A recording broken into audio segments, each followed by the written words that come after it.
all eyes are on South Korea tonight, where US President Donald Trump and Chinese President Xi Jinping are set to meet for what could be a defining moment in the global trade diplomacy. The two leaders will sit down in port of city Busan on Thursday in talks that Trump says could last 3 to 4 hours, and his own words say are likely to go very well. This is one of the most anticipated encounters between the two superpowers in recent months, as Washington and Beijing seek to diffuse tensions that have simmered since the start of the trade war. Trump, speaking aboard the Air Force One while en route to South Korea, said that he and President Xi are going to achieve a good deal, a remark that has sparked cautious optimism in global markets as well. The Chinese foreign minister, meanwhile, has confirmed that the meeting will take place, saying that the two leaders will hold in-depth discussions on strategic and long-term issues. Beijing's spokesperson said that China hopes the meeting will deliver positive results and inject new momentum into what he called a stable development of China-US relations.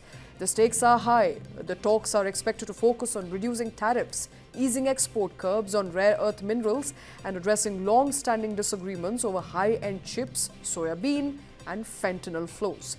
Both sides have accused each other of escalating the trade war, with the US administration blaming China's export restrictions and Beijing countering that Washington's investment bans on Chinese firms have been deeply unfair. But there are also signs of goodwill. Just ahead of the meeting, Chinese state-owned company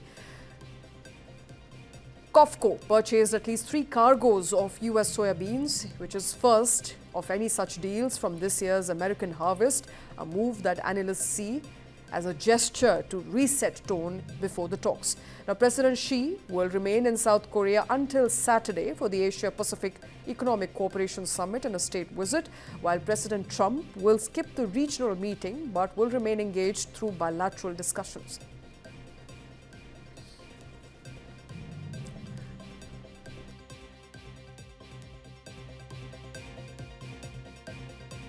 Could be a landmark meeting between US President Donald Trump and Chinese President Xi Jinping.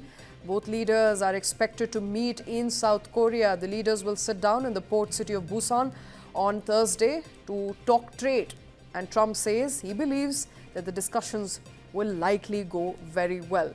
Now, as I mentioned, this is an anticipated encounter between the two superpowers for all that's transpired between Beijing and Washington in terms of tension as far as trade war is concerned. Now, Trump, speaking earlier from the Air Force One en route to South Korea, said that he is hoping to achieve a good deal with China, a remark that has sparked optimism in global markets. Meanwhile, the Chinese Foreign Ministry has also confirmed that there will be a meeting and the two leaders will hold in-depth discussions on strategic and long-term issues. Now, Beijing's spokesperson says that China hopes that the meeting will deliver positive results and will inject some sort of momentum into what he called China-US relations over the last few months. The stakes are high. The talks are expected to focus on tariffs, on easing of export curbs, on rare earth minerals, and also address long-standing disagreements over high-end chips, soya bean, and fentanyl flows.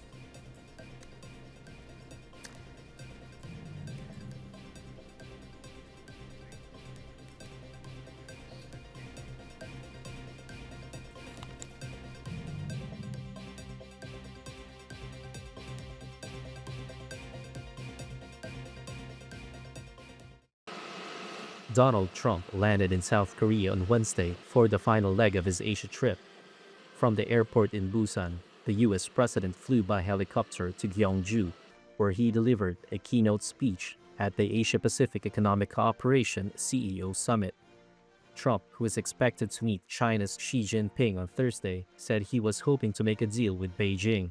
President Xi of China is coming tomorrow here, and we're going to be, I hope, making a deal. I think we're going to have a deal. I think it'll be a good deal for both.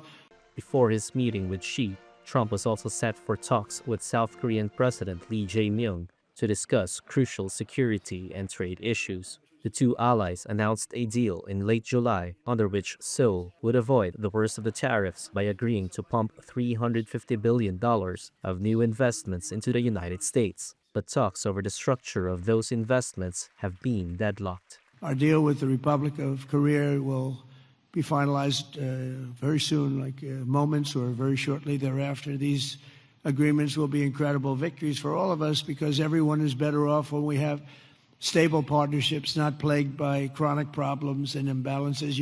South Korea's President Lee awarded Trump the country's highest decoration, the Grand Order of Mugunghwa, according to Lee's office, that recognizes Trump's role as a peacemaker.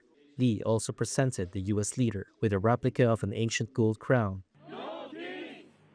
As Trump arrived in Gyeongju, demonstrators gathered to criticize his visit and his welcome by other national leaders. Over the weekend, around 1,000 South Korean protesters also gathered in central Seoul to voice their opposition to Trump. Ahead of his arrival, North Korea said via state media that it had test-fired a nuclear-capable cruise missile to the west of the Korean peninsula the day before. Trump's visit to South Korea is the final stop of his trip to Asia. He announced a slew of trade agreements on the sidelines of the 11-member Association of Southeast Asian Nations Summit in Malaysia, and also oversaw the signing of an expanded truce between Thailand and Cambodia over a border conflict. In Tokyo on Tuesday, Trump lavished praise on Japan's first female prime minister, Sanae Takaichi, welcoming her pledge to accelerate a military buildup and signing deals on trade in rare earths.